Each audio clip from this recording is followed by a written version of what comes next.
He has time. He's Off got the him. left side. Dobbs is there. Leaping grab. Touchdown. Touchdown.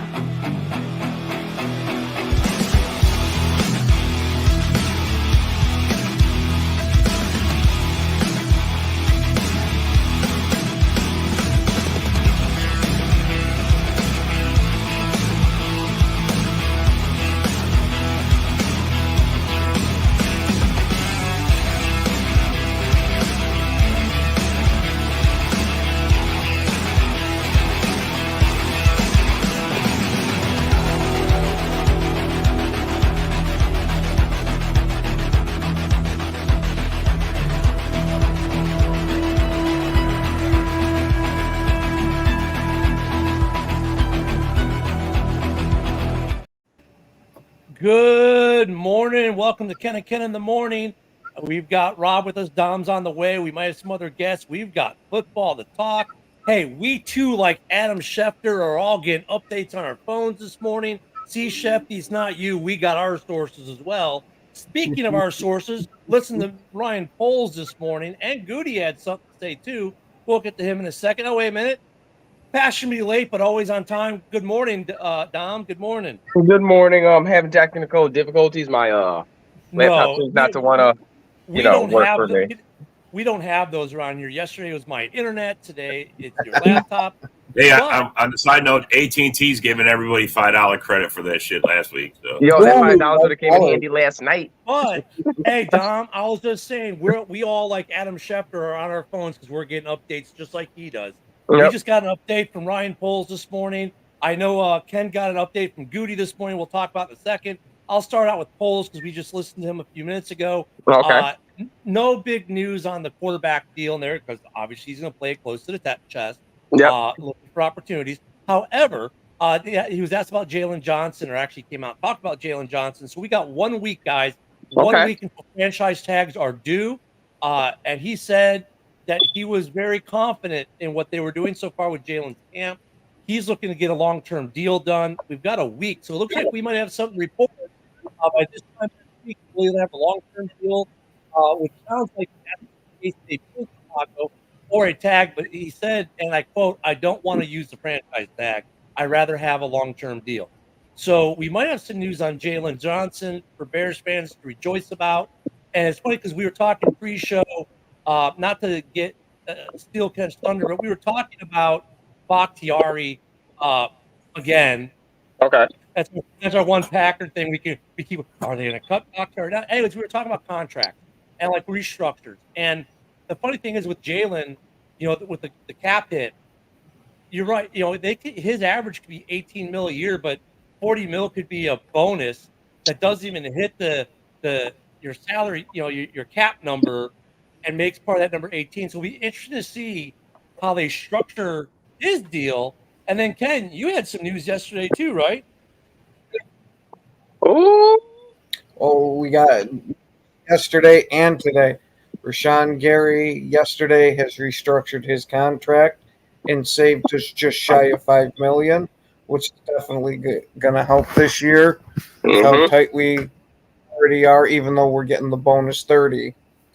But Goody came out today and said that he does not want to carry he doesn't want to carry Bakhtiari's cap number once the league starts into the new year, and he wants to have a decision made before then, which to me sounds like he's either going to take a pretty good restructure or he's just getting flat out cut. I don't think they're keeping him at this number. Now, 2 weeks. 2 weeks. We got 2 weeks, right, Ken? 2 weeks? Yeah. On this? Yep. Yep. March 13th is the deadline. All right, now, Rob, what do you think about Rashawn Gary's restructure? And which Packer do you want to see take the next restructure to? Well, when I saw this, then they said yesterday when I read this in the afternoon, they said the next guy that he's going to be looking at is Kenny Clark. So, I mean, those are two big contracts that, I don't necessarily, I'm glad they did this because, we could use this money, to sign guys and to maybe get a free agent. But the Bach thing is very interesting. putting a deadline on it. That's something that we're all like wondering what was going to happen there. And I'm glad to see the goodies on it, and putting a deadline to say either we're going to restructure him where it won't be a $20 million hit, or we're just going to take that $20 million hit and get rid of him. So it's still up in the air. Good morning, Yoli. Good morning, Yoli. Good morning. Of what they're going to do with him. I mean, I want to say if he's healthy, we're going to keep him. But, I mean, especially if he restructures, I mean, when he's healthy, Bakhtiari's unstoppable force on the left side. So, I mean, I don't know, man. Lot to worry about yet still. Yeah, Rob, I agree with you. I know I disagree with Ken on this. Ken's like, look, he's gone, period. Nope. But I'm looking, we were talking pre-show. I'm like, he's got to make a decision like Foles does, right? If you cut Bakhtiari just to save 20, and yeah, you get 20 million back in cap. That's true. But then you lose 20 million in dead cap. So are you getting a positive out of it? So if you can restructure, right, like you said, and save money, then and get more pieces, I do that. If I'm going to cut, if I do Ken's route, an outright cut, then I got to ask myself this question: if Bakhtiari and 20 million dead cap, what's my positive out of it? My positive doesn't outweigh my negative, and part of that you and I and Ken and Dom can't see. And that's what Bakhtiari's mentorship like, with other players. What's his locker room like? So if I come out here and I get a negative, I lose something. I lose his mentorship. I lose, just cut him for 20 mil, and I don't gain anything besides 20 mil. Then what's the point? I agree with you though. I'm more in the restructure camp, because then it makes it easier to cut him next year, or even somewhere in the season, or maybe even to possibly trade him to a team that really, really. Right now, no one's going to trade him that cap unless you a shitload of money. So, okay, restructure. Now maybe I can trade him. I can trade him before the draft. Maybe get another draft, more draft. If I don't restructure, I have nothing I can do. Right? I mean, Dom, that's kind of like how we see with some of these players, isn't it? Mm-hmm. We've seen it before: restructure and trade, right? Yeah, I was going to mention that. I was going to say they can restructure him, let him find a new home. Basically, leave it up to him because he's a veteran. Let him choose where he wants to go to finish his career. That would seem the right choice, because he's put most of his service, like his blood, sweat, and tears through, Green Bay and everything. And I feel like there's an emotional side of both, if you think about it. Like, that's your offensive lineman, and you need to save money for this year coming up. The league is getting younger. Like, and I'm not going to say he's gotten old or anything, but last year wasn't the same as his other years. So therefore, you got to decide: you're going to cut him and get that dead cap space and everything, or you should do what you said, Ken: reconstruct and trade. Let him find a different home. Somewhere where he'll be happy and everything. Finish his career out. And we can now blame Dom. Everyone, Shefty, I hope you're watching. Dom has now started a new rumor: Bakhtiari to the Jets in a trade after the restructure. Hey, they ain't come out of my mouth, but I may have hinted it. So he missed Aaron. He missed Aaron probably, but honestly, I think that would be right for him to go with Aaron. Like, I mean, I can see, Rob and Ken not hating on me for that. For the man to go finish his career with his quarterback, come on. I particularly could care less. I personally just want him out of town, and not because he's a bad player or has a bad personality. To me, it has all to do with the development of Rasheed Walker. Exactly. I do not want to mess up the continuity of this line. And if we keep Bakhtiari, everybody's going to dance around that line, and we're finding new positions for a whole bunch of people, and that's not needed. Here's my point on it. Here's my whole take on that. Any player can get hurt at any time. I mean, look, Bach got hurt, bro. I mean, so to say that you're going to save something by you're holding Rasheed Walker back for 1 year, I don't see it. I mean, and honestly, most of the guys, Packers look for guys who can play multiple spots. We're going to find out if Bach's healthy and he restructures because he wants to stay here. I don't see how I mean, he didn't do anything other than just not play because he couldn't, I mean, other than that, I don't see no reason why. I mean, it's the cap number. Well, if he restructures it and he takes care of that, what's the problem? I mean, I understand you want Because you business don't is want business, though, in the NFL. You know that. yeah, no, but Yeah, there's no it's not terrible to keep him. Honestly, No. he's the best left tackle in the game if he's healthy, bro. I mean, there's nothing. I mean, I'm sorry, it's good talent, and if he could get past the knee injury and they fix the problem, then we got him for another 2 or 3 seasons. And he's a veteran Well, presence, and- that leadership. Move on next year. Well, and know? that's exactly the point that I was knee making, is Rob. It's finally like fixed. it's like Mercedes Lewis with the Bears, right? Like, is Mercedes Lewis the best? It's a little different. Is Mercedes Lewis the best tight end in the NFL? Well, no. Is he one of the better blockers in the league at age 40? Well, yeah, he still is.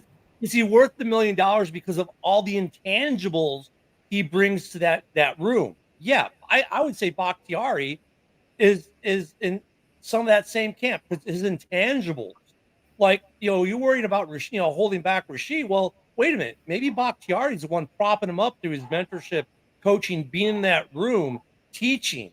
Right, he's one of the best left tackles, like Rob said, when healthy. He's obviously passing knowledge on to his teammates. So, is he worth keeping in the room for that? If you can restructure, and like Rob said, if he's healthy, if the knee is fixed now, like he claims it is, like, hey, they finally figured out the problem, then I think you're in that situation, like, where if you trade him to, say, the Jets, and now he becomes the best left tackle in the league this year, you're going, man, did we screw up? I mean, that's always look, we're used to it. Linemen leave Chicago, go play in other teams, and do great. That's just the way it is. I know you've got a field back there where you think you're growing them, but you've got a guy right now that if you can restructure and keep in the locker room might not be a bad idea. If he restructures, it's all about his attitude too. Like, it seemed like he didn't want to be here last year. He didn't mention nothing. Like, I was very pissed off about this last year because he played against the Bears and had a perfect game, and no sign of injury, no nothing. And then after that game, he's out for the season. And the coach was like, he wasn't saying why. I'm like, how do we go all off season and not know this guy's knee is bad? How? It's just, to me, it doesn't make no sense. He didn't get injured. He didn't leave the Bear game injured, but suddenly he's done for the year. And I was mad. I thought this was him just doing this. And, they said no. They said that he's got a legit problem, and it's been reoccurring over and over. And supposedly this, wherever he's going now, is going to fix the problem. So now he's come out in recent weeks and said he wants to be here. He wants to be part of this team. So if he wants to do that, then I say you restructure him. If he's willing to restructure, that says he's a team player. And then we got us a solid left tackle. I mean, we're talking about protecting our future of Jordan Love, man, and helping open up holes for Jones and whoever else we get drafted for running back. I'm all about putting the best players in the position to succeed. And he's one of the best at his position. And if he's available and everything coincides and it works out, then to me, it's a no-brainer. He's on our team. And there's teams also probably looking at him too, though, Rob. Well, I'm sure. If the Packers say he's available, because as you said, he is the top tier, one of the top tier left tackles in the game, even for his age. So no one's going to argue that. The problem is this, though. The problem is this, though, with his current cap hit, the current contract, he may be available, but no one's going to want to spend the money, just like no one wants to spend the capital to get Joey Bosa right now with the $22 million he's owed and his injury history. So, we're going to get some clarity for the Bears and the Packers on a couple of these guys within the next week to 2 weeks. So that's good news as we welcome Sully and Isaac to the show this morning. Good morning, gents. What's up, fellas? Ken and I have been getting our, like Adam, like Shefty, we're getting our phone updates, and we had updates from Cody and Poles this morning. Now we got something else going on though, and we're starting to get to that time now. We're getting some updates. So let me move us to this real quick because we had some news on the combine yesterday, which affects us all. The combine. Oh, these are the coaches. Okay. But look, we found out yesterday a bunch of guys aren't going to the combine, right? So Marvin Harrison Jr. is not. Caleb Williams isn't doing anything. He might not even do his pro day now, he's saying. there was another player. I can't remember. It was Jaden Daniels, he's not throwing. Yeah, he's not throwing. So is this a new trend that, hey, we're just going to do our own pro days and we're not going to do the combine, but we'll show up so you can talk to us. But then you can just have. Yeah, I think what's going on is teams are calling ahead to these players. They're like, they basically have a draft position that they're going to. And, you know, this happens a lot where, you know, teams will call in to the player and say, hey, skip this, skip that, because we're going to be throwing you basically in the fire. Like if you're being one of our top picks, you're going to be playing right away or have some instance to it. So I think what it is teams already contact some of these players and be like, hey, you're being drafted in this position. You don't even have to throw at this combine, or you don't even have to attend it. You could throw on your pro day, pass your physical, and we'll go from there. I feel like they know what they're, you know, how capable they are too and everything. And they went to what's it called, the college. Is it a college pro day or something? Like they go and watch them at college. They already seen them in the Senior Bowl. That's what it is. They already seen them in all that, the talent wise. So for the top tier people not to throw and all that, I can see that's going to be the new trend going forward and everything. Yeah, but it's not going to be interesting. I don't agree with that at all. I don't agree either. They should do the combine. Caleb Williams skipped the bowl game. He didn't play in his bowl game. See? He didn't play in the Senior Bowl. So, you know, too much stock in the number one without seeing him. That's exactly.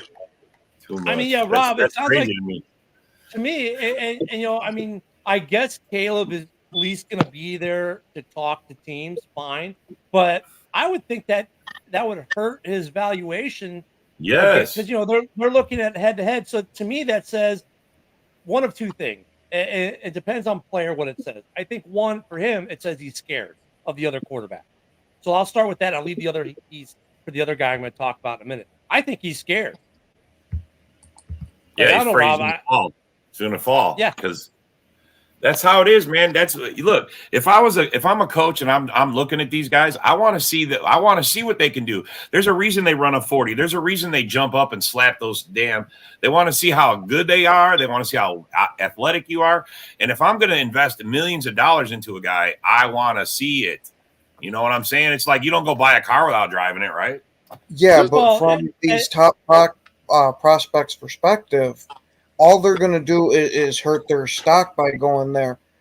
Why? Because they suck? Not necessarily that you suck.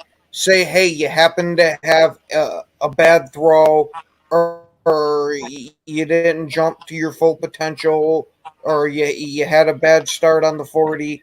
All that's going to do is tank you. I don't believe that.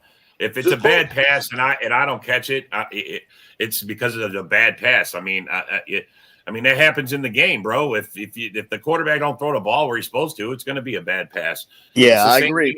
I mean, good morning, if guys. you're running your routes and you showing your athleticism, you got it, man. If I'm Caleb, Caleb might fall all the way to the Raiders now because the guy like Penix would say comes out and love that. Yeah, I mean, some of these guys come out and have a great combine, make them throw it. Now look at then you're sitting here where you at 13, right? The Raiders are at 13. Actually, I'm hoping Jaden Daniels just throws every pass in the dirt. Hey, Caleb, say that. That's terrible. No, but hey, can I touch on that? Because we were just talking about this the other day, and like I think that I don't think that it's really Mystique though, Nick. Is it really? I kind of agree with Nick here, but I would liken it to like I'm a huge boxing fan, right? And so today it's like in boxing, a lot of the top stars are afraid to face each other because there's been so much emphasis placed on a loss that they're not afraid of the other fighter. They're afraid of their record taking that loss and and the damage that it would do to their marketability. So kind of a parallel. Like I don't think that Caleb is afraid of. I don't think he's afraid. I think it's more just his marketability. If he comes in there and he gets outperformed by somebody when he's been the consensus number one pick all this time, it's bad for business. You're talking, it's going to cost you millions of dollars. So it's better in my opinion, for him to just throw at his pro day, and that way there's not the talk of, oh, did this guy outperform? Because the talk the whole week. Yeah. If That's somebody playing throws even scared, close, though, bro. if somebody even throws close to Caleb, But right? you're like, Playing. The talk already be, did this person outperform Caleb Williams at the combine? Does that make them the number one pick, right? So it's like, to me, it makes more sense to not even have that discussion. So from there, from that There's a standpoint, difference, though, I isn't there, agree. between an it factor that Caleb has since he's been, That's what I'm saying. Don't the mess with overall number one I kind of- draft pick. I kind of even agree with the term that Nick used, the mystique. Like, don't mess mystique. Allow the teams to wonder what would have happened. Let's instead think of about this. giving Yeah, them but an Sully, opportunity to know. let me go to Sully real quick because I mean, he's actually at work trying to be in here. Sully, for a team like the Vikings, though, now you're not seeing these quarterbacks compete. So how does that affect? How do you think it affects the evaluation of maybe your next quarterback? I think it makes it rough because Justin Jefferson's contract extension is going to be based on who's going to be the quarterback. So the Vikings are really putting themselves in a really tough situation right now. I just don't understand why they don't have a plan on either they're going to keep Cousins, re-sign him. But Cousins that's still a lot of money right there. If they're trying to really stand their cap, Kirk Cousins staying won't be the answer. So, and they jump way too quick with the T.J. Hockenson situation. So now that like some of these quarterbacks aren't going to throw at the combine, they might show up, be interviewed. That's got to affect your process too, doesn't it? You would think it would, wouldn't it? Yeah, you would. You absolutely would. But at the same time, we have receivers that can make a future quarterback really look good. So that's going to be the thing right there. Yeah. I mean, are we keeping Justin Jefferson? I mean, I think a lot of these guys from college would really want to play on a team with Justin Jefferson and Jordan Addison. So just think about Can you hold that many quality wide receivers? I mean, right now you got Addison. JJ's about to come off his rookie contract. I mean, bro, that's a lot. Yeah. that is a lot, and that's the thing right there. Does Jefferson want the money? If he wants the money, then that's going to be a problem. Yeah. And It's either, the Greedy money or your motherfuckers, legacy. they I'd are rather choose greedy legacy over money. Hey, one at a Right. time, guys. I'm sorry. And here's the other thing too, going to this type of thing. Marvin Harrison Jr. is not going either. Now, I think in his case, there's a difference though. Marvin Harrison Jr. is guaranteed to go in the top 4. He knows it. Yeah. Right. And so I think he's more solid though in positioning than Caleb is. He knows he's the first receiver off the board, point blank. No one's going to touch him. He's got it. He's done all the bowl games. He's done all that. He'll be at the combine. He might not even need to. He said he's not even going to do a pro day. He's like, I don't even need to do it. I think now here, this is two things I could read into it. One, he already knows what team he's going to. Yeah. Period. He knows he's going to either Chicago or he's going to Arizona for a fact. He knows it's one of those two teams, right? So he's like, I don't need to bother. The decision's been made. I think for him, it's a different situation than it is for Caleb. For Caleb, is he going to Chicago? Is the team going to trade up to get him? Right? There's a little more fluidity. Is he going to go at 1 or 2 or 3? For a guy like Marvin Harrison Jr., he knows with certainty he's going to either Chicago or he's going to Arizona. One or the other. I think he already knows. I think he knows. I think the Bears have already told him, to be honest with you. And he knows. So you guys talking about the combine? I remember when Deion Sanders went to the combine. He got on a plane, went to the combine, did the 40, got back on a plane and left. So Yep. Yeah, that's all he did. He wanted to show off his speed. I know. Yep, Yeah. that's all. because I think he knew exactly where he was going. He just wanted to show his speed. And He marketed himself. He knew how to do it. So that's the difference. That's a smart move too. He used to do. Wasn't he? But Yeah, he was like the first NFL player to do that, right? He was, but at the same time, Deion Sanders was a different type of breed of player. Yeah. I mean, there's no player today that could do anything like that Deion did. So No, even no, today, they don't got the juice, man. Nick brings the up an juice, interesting point here. They don't have the look appeal. They don't have the play appeal. Deion Sanders had all that. Everybody want to be Deion still. What you mean, right? Go like, ahead, come on. Joe. Even today, yes. Nick, Go ahead, Nick Joe. brought up an interesting point here about, what if, because Caleb has already come out and said that he didn't want to be drafted by the Bears. He didn't want to play for certain teams, right? Supposedly. So what if by not going to the combine, he's trying to tank his stock just a little bit so that he can go to a team that's he feels is a little better set up. You know, like if he can drop to 10 or 12. You don't want to play for the Atlanta, Bears? Is that what Atlanta. you're saying? To go to You want to play for the Minnesota? Bears? No, you trying to say, I Joe? mean, no, I'm not trying to say anything. I'm just saying what Nick proposed, and I'm saying Right. it could have some validity to it because it seems to me Oh, that's right. that Nick said that. You're right. it seems to me that if you want to be the number one overall pick, Caleb's not doing the things that a number one pick normally does. So like, there could be Yes. some validity to it. Is all I'm saying. I just don't Yeah, think he's a number and- one if he doesn't want to play. That maybe Well, he's trying maybe he's trying to influence where he Yeah. goes. And look, I think that gives you a read into what the Bears might be doing without the Bears giving you a read in what they may be doing. It might have nothing to do with Chicago. Caleb may already know Chicago's not in his future. Now, and he's going, do I really want to go to Washington? Do I really want to go to New England? Maybe I'd be better off in Atlanta. You see in what I'm that saying? case, that case, he'd be better off throwing every pass into the dirt at the combine, like I said. Right. Right. Right. You know, No. do a private workout for I the look team at you it- want to go to. I look at it's it like easy- this. I was ahead, gonna say, I look at it like this too, is that guys like Deion Sanders would have done this too. You know what I mean? Like if Deion Sanders elected to do the combine or just chill out and wait to get drafted, he would have done the same exact thing. You know what I mean? It's just players from these days, you know, they obviously they want to do that. They want to protect their stock. They want to get paid what they think they should get paid. And it's actually a wise strategy business wise because the NFL ultimately is a business. And that's why you can get traded for nothing, basically. You know, so as the players coming in, they know about this. So they're becoming business minded. Their agents are getting, you know, more intelligent. They're letting them know, hey, you're gonna keep this amount of money. If you go in and there's a possibility you can hurt yourself at the combine, right? You could be running, Yep. you know, a 40 and then boom, you know, a hamstring pops or something. Then all of a sudden you fall out of favor. You end up a fourth rounder or something like that. So yeah, but you know what though, Isaac. I mean, we've seen tons of teams draft guys with minor injuries and stuff like that. I mean, I get what you're saying about I might hurt myself at the combine, but you might hurt yourself at your pro day.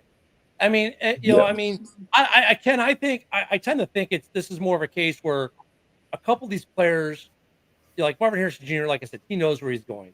You know, I think Caleb knows where he wants to go, and maybe he's hoping, like Nick said, to create the situation where he doesn't go to Washington or New England, and maybe he goes to an Atlanta. Yeah, I could see him not forcing it like Eli did, but kind of trying to jockey himself to where he wants to go. But I could honestly see him fitting in New England with Gerard Mayo. Yep. Because it could just be he's looking to drop just one or two spots so he can go there. And he doesn't want to be the first quarterback because he doesn't want to play with the freaking dumpster fire of Washington. And apparently, well, not apparently, supposedly, he doesn't want to play in Chicago. Which, well, I mean, I think he said that though. You know, if he said that, I think there's two reasons why he says that. Right. The first reason is Justin Fields is there, and like he's like, you know, these guys they talk, they know each other. There's some mutual respect there. I think part of it's kind of like last year with CJ. It's like, no, I don't want to go to Chicago. That's Justin's team. I think in a way that might have been if Caleb did say that. That's Caleb's way of saying, hey, that's Justin's team. He's got that. The other thing is he probably already knew he's not going to Chicago.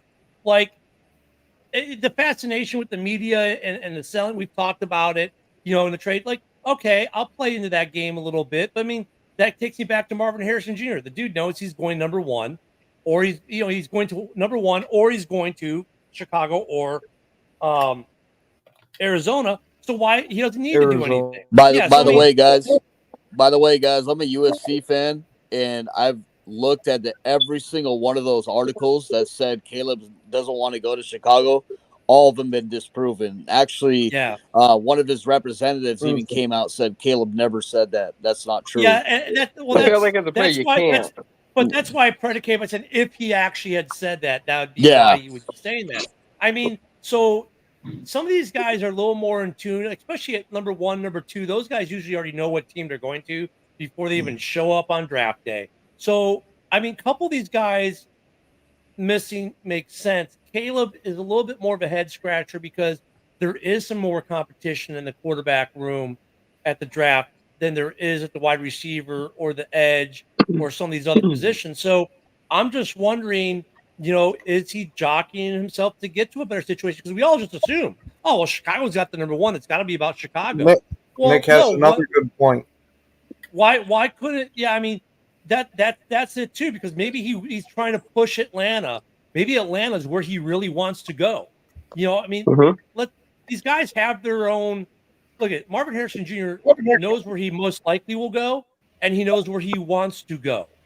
I know where he wants to go. Anyone who watches his Twitter and Instagram, it's pretty obvious he wants to be with DJ and Justin. By the way, their little three-way bromance has been going the whole year. You know that he wants to go there. He won't tell you that, but the signs are there. You can tell, right? Caleb, I think he wants to go somewhere specific, and he's trying to engineer it to get to where he wants to go, where he doesn't Little have, influence. and his daddy's not Eli Manning or Eli Manning's daddy. He's not Archie Manning, so he's got to do it a craftier way. So Dom, I'm going to ask you this. What do you think about the quarterback you're going to draft, Caleb Williams?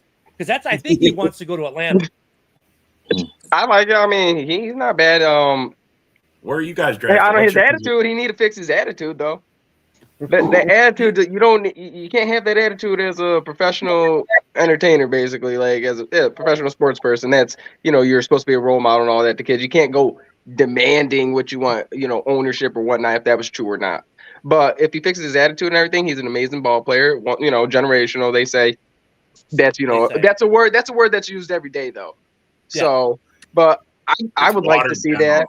But we'd have to trade up. There's no way someone's going to let him slip through to number 8. Where you pick an 8, you might. I mean, think about it. If the Bears in Arizona are going Yes, you wide guys are receiver. Yeah, we're on number 8. So we got lucky with Bijan, right? Yeah, we got lucky with Bijan for number 8 last year, but and the year before was London, but you could move to 4. Yeah, 4. Maybe, I've been reading a lot that we want to trade with Washington. I read yesterday that we may trade with the Bears, but not for Justin Fields, but for Caleb Williams. Well, I mean, I But, think if the Bears' main objective probably is Marvin Harrison Jr. So let's just assume they go at 1. You could trade with Arizona at 4 and get him. Well, it was like this. It was you guys trade with Washington, right? Then we trade with you for the 2nd overall pick. Right. For some picks. I believe it was the number 8 pick, 2nd pick, and a future 2nd round pick with a 3rd that was and the 4th. Peter King article. Yeah. Yeah, okay. This grand scenario where somehow next year the Bears end up with 3 first round picks and they end up with 2 second rounders this year and 3 first rounders next year.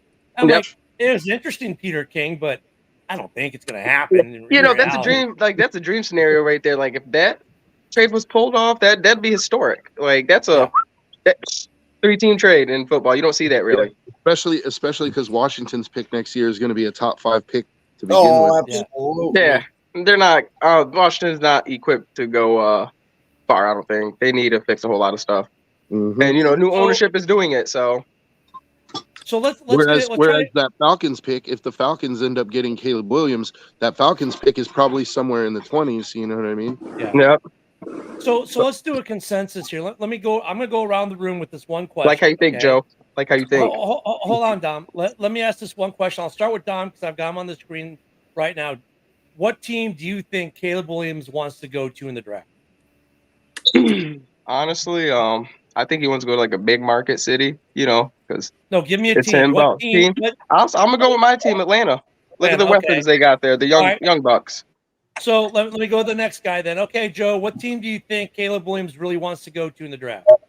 I don't know if he necessarily has. I mean, I'm sure he has his specific team, ideally that he'd like to go to, but I think it's more he wants to go somewhere where he feels is better set up. Give me a team. So, You're on the. I'm putting you all on the spot. Give me a team.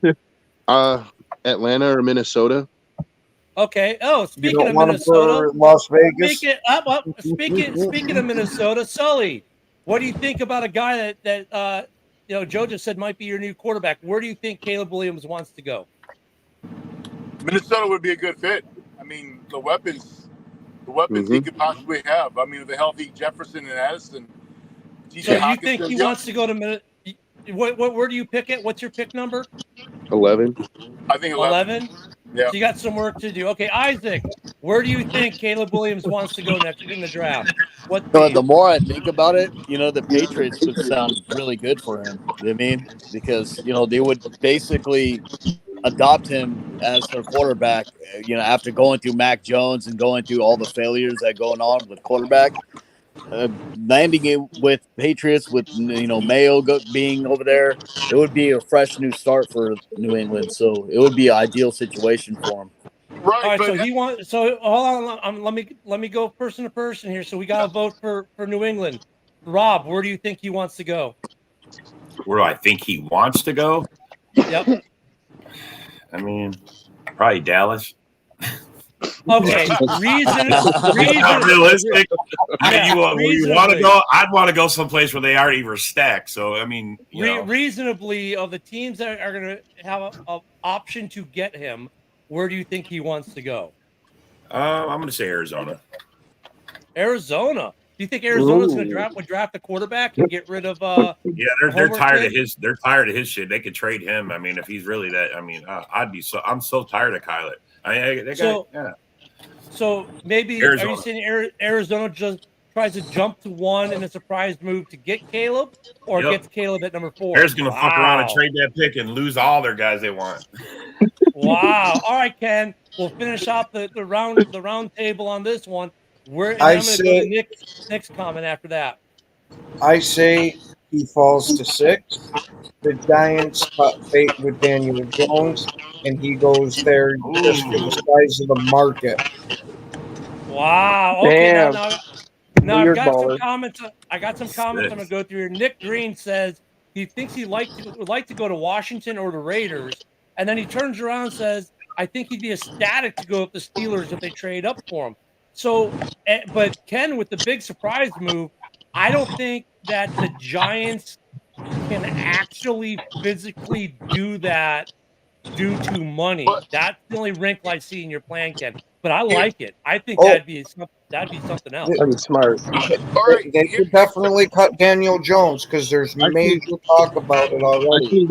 We just talked about this the other day, Ken, and while it is prohibitive because of the dead cap, like we already talked about this. If you're the Giants and you're convinced that you need to rebuild anyway, it actually makes the most sense to cut bait with Daniel Jones now, get Caleb Williams, and then by the time you get your picks, or actually you don't even waste picks because you're picking them at 6.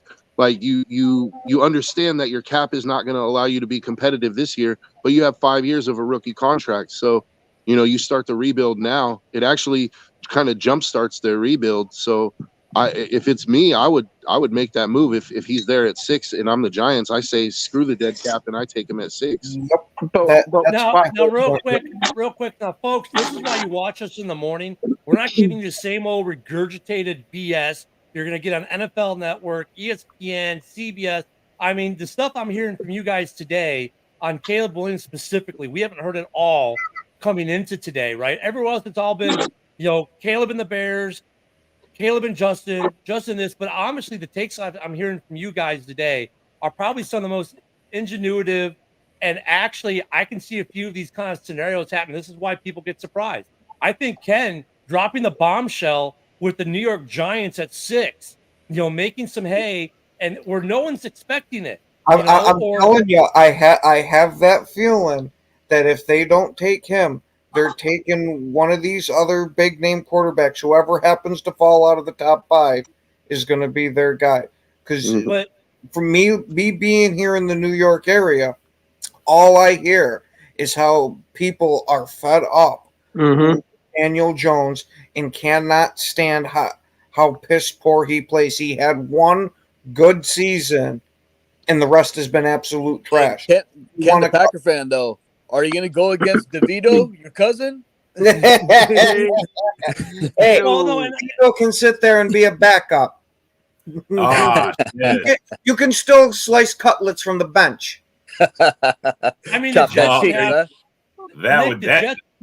Jets would have to move up significantly. Yeah, I don't see that happening. The Jets. I think that would be an awesome situation for Caleb, though, to go sit yeah. under Aaron Rodgers for a year. Oh yeah. The Zach Wilson project would be over.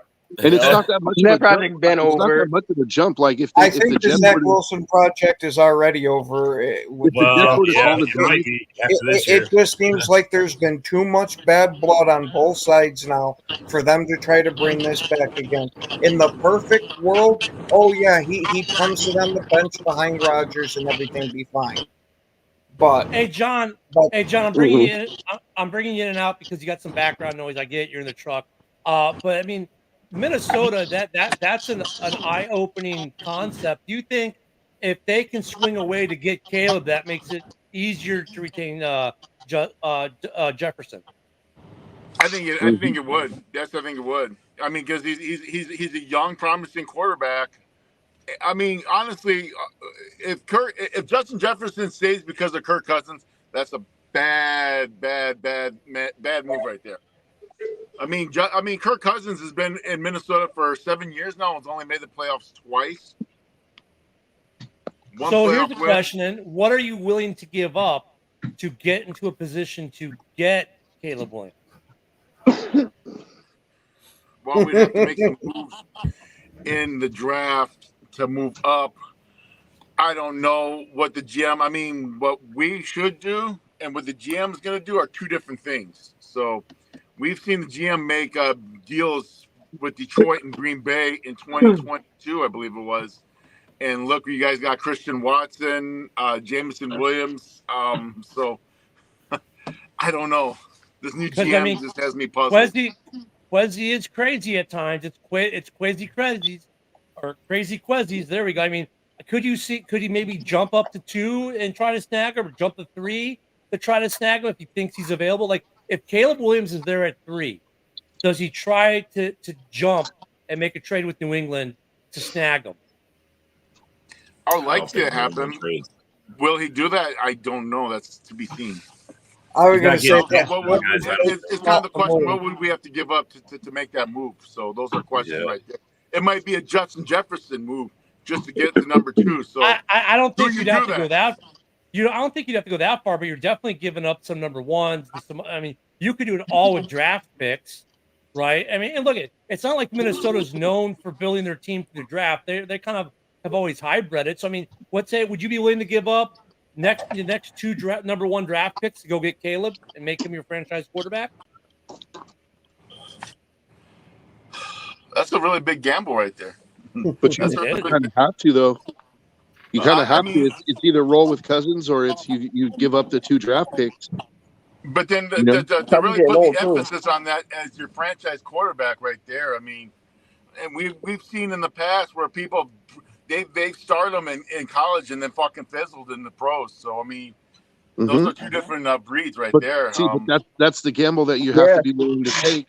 Number 1, and number 2, by the time you get your picks back, you'll know if Caleb is the guy or not. So that works both ways. Like, if he ends up being a bust, you're going to have your picks back by the time you notice it anyway. So that's true. I mean, 2 years. You're right. That's true. That is true. Usually, about 2 to 3 years, you can tell if somebody's going to be promising star. They're going to be a bust. They a bust. Anything over 3 years is. But here's my question to you guys: we talked about where we think anything over 3 years Williams wants to go. What would be the best fit for him? What would be the best fit for him? I'm gonna go. Let me answer the question this way. Let me go with the guy who I think has the best opportunity to be the best fit. Make the case, Dom. I think Atlanta is the best. You got Kyle Pitts, Drake London, Bijan Robinson on the offense, and then I believe we're gonna draft another wide receiver to pair with Drake London because we have nobody after him. Like I don't know what Arthur Smith was doing and all that, not drafting a wide receiver in these years he's been there, but only one. And Drake London, I'm convinced he's a number 1 wide receiver. But as the wide receiver coach said, he's got to prove it this year. He needs to take that next step. So we need another wide receiver too. But yeah, I think Caleb will go to Atlanta. Like, why not? That's a young situation. I believe he's friends with all of them. Like everybody's friends with everybody, but like I think they're all close and everything. So, and Zach Robinson wants a guy, what Caleb does. He can stay in the pocket. He can run it all day. He can read the defense really good. Come on, like why not? That's a perfect situation. Get your stars out there. Get to the playoffs this year.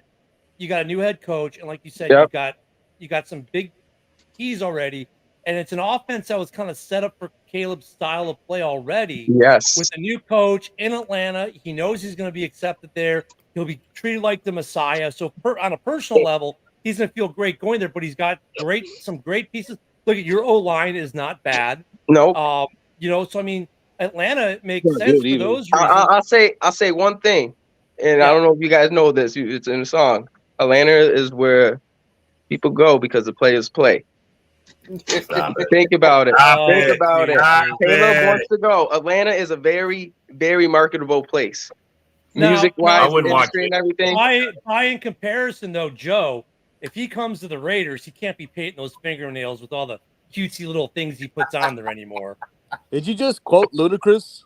Yes, I did. See, I was waiting for somebody to catch that. He did. I was going to let it slide. Atlanta when the players play. Yeah, boy. Yeah, I mean, to be honest, like I would rather have Jaden Daniels.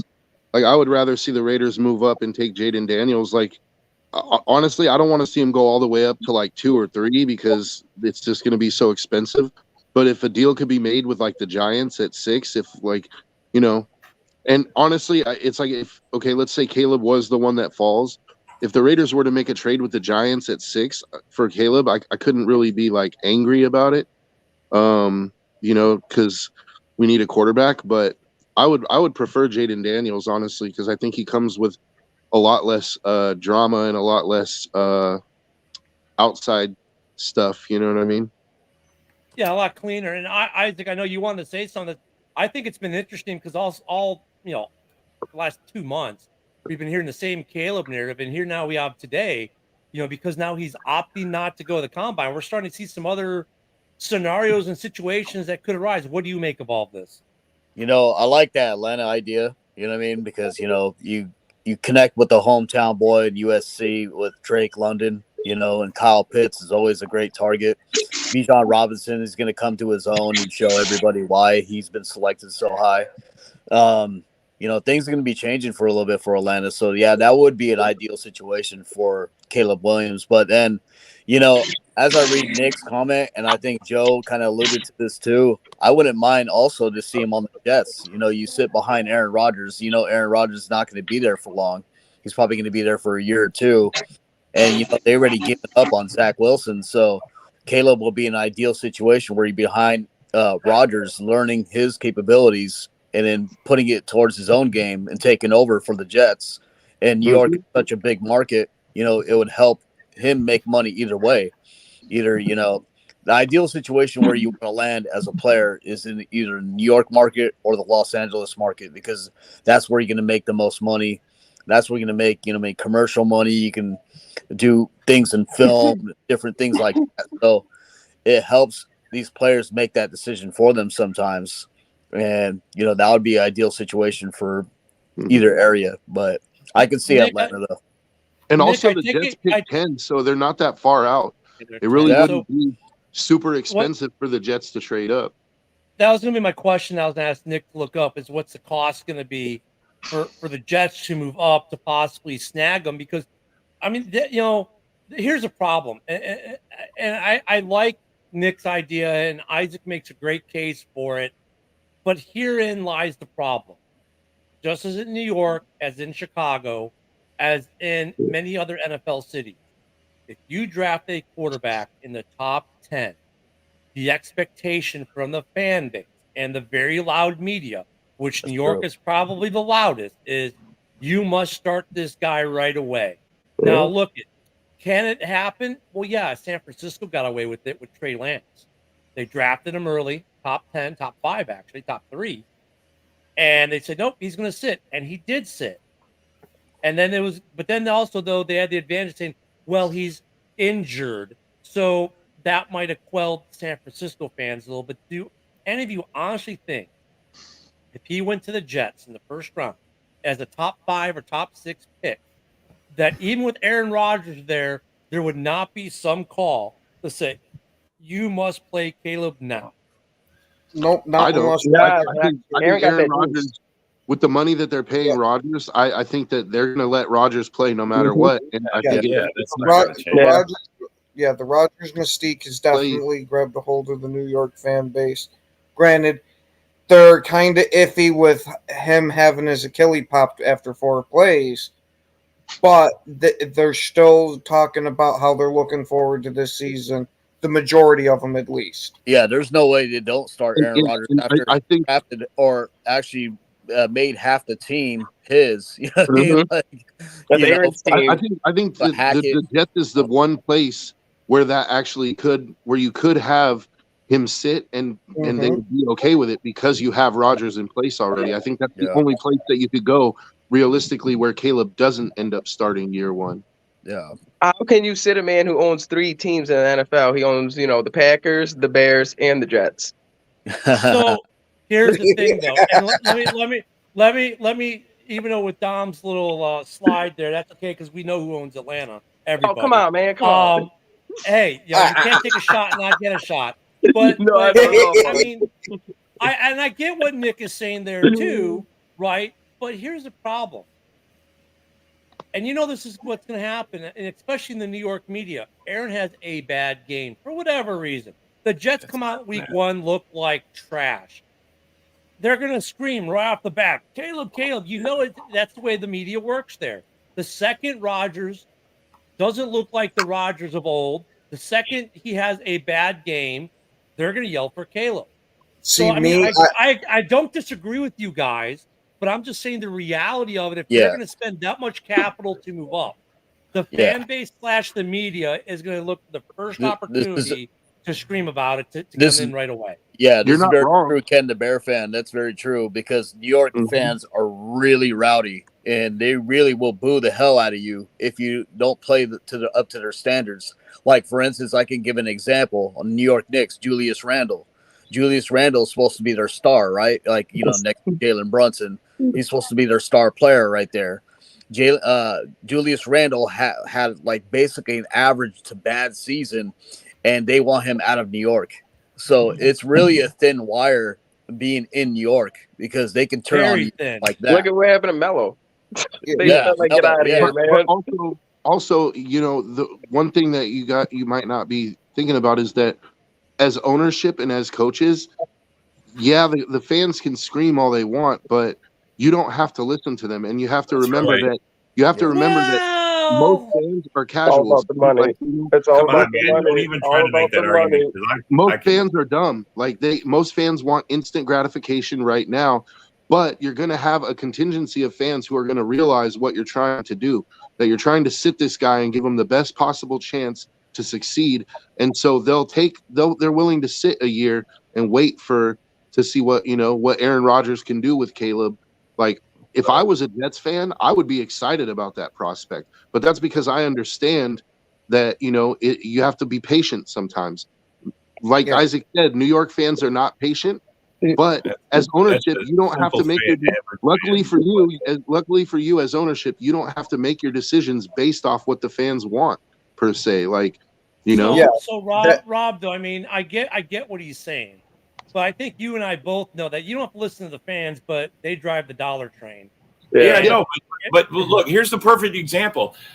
The Dallas Cowboys, they blew their fucking shot. And now they want to give Dak $60 million a year. That guy just choked your season away. You want to give him $60 million? Let's add $20 million. And the whole reason that Jerry Jones is not doing anything about it, he gets $9 billion a year on there. There's no incentive for him to fucking change it, whether he wins a championship or not, bro.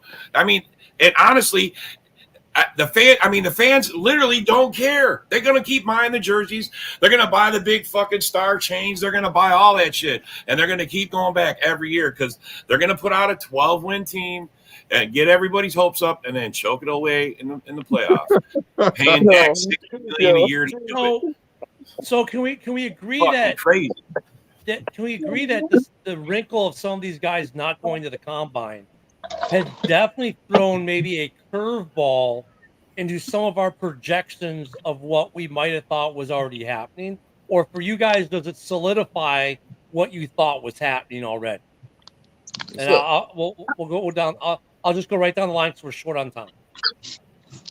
I'm going with it. Solidifies it. Like it has to. So yeah. I'm gonna have to go with it. Solidifies it more so. Okay. Sully, I don't know. He might be out of the truck right now. Yeah, he's All right. muted. So yeah, Ken.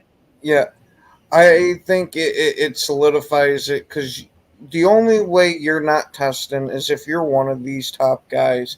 Other than that, you're trying to fight for whatever advantage you can gain.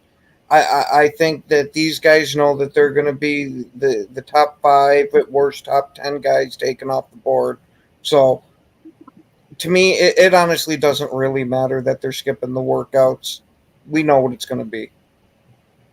Isaac?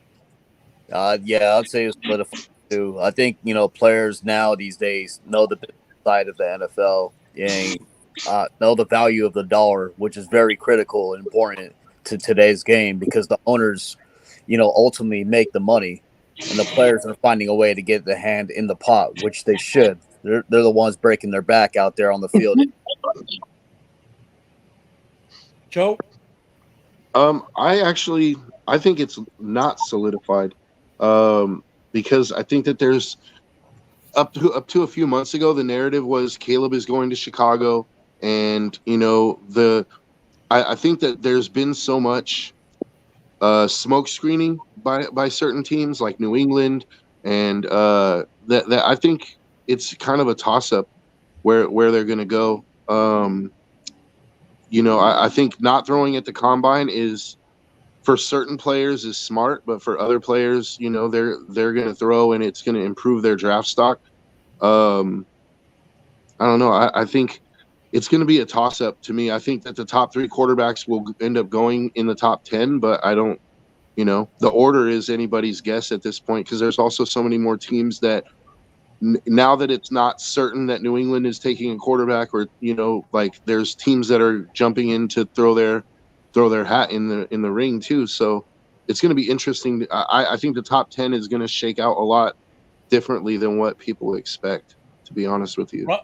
Rob? Yeah, I don't think anybody knows what they're, when it comes to the draft, it's just going to fall where it falls, man. I mean, we all can sit here and analyze it, but no one ever gets it right. No one, I think it's all just to keep us busy until it actually happens. So to me, it doesn't shit. Yeah, I mean, it's going to move around, and Rob's get it. We always all seem to get it wrong, but I think today we definitely. I think today we definitely opened up our minds to some different possibilities, especially in the terms of Caleb Williams and what some teams might be willing or not willing to do to move up to get a quarterback. And it's still Caleb Williams centric right now, but I would not be surprised if we get a guy who shows out this week at the combine and whose draft stock drastically improves and makes that conversation even more interesting, where Caleb to the Dirty Birds at 8 is more of a reality than as today may seem like, he won't be there at 8. He may be there at 8 depending on what happens at the combine this week. So it's definitely like I said, I think the only guy who legit has no worries is Marvin Harrison Jr. Like I said, he's got 2 destinations if the draft order stays the way it is, and he may already been told by one of them or both of them that he's their guy. But I think at the quarterback situation this year, it's a little bit more fluid, and we'll see what happens. But hey, look, this is why you guys watch us, because we get our updates like Chef B on the phone. I'm surprised Goody hasn't called Ken lately to give him an update on Bakhtiari. But we'll have some good news for you guys, hopefully, or some news for the Bears, the Packers, the Birds, the Raiders, and the Vikings, and the other fan bases that follow us. Hopefully, in the next week or so, we got a week until the tag deadline. We'll talk about tags tomorrow, and we got about 2 weeks until the NFL season starts, where we get the free agency starts. So once again, I'd like to thank everyone on the panel for being here today. I'd like to thank all of you for watching. Thank you all for the comments throughout the show. Great comments, and we'll see you guys in the morning. He has time. He's got left side. Doug is there. Leaping grab. Touchdown. Touchdown.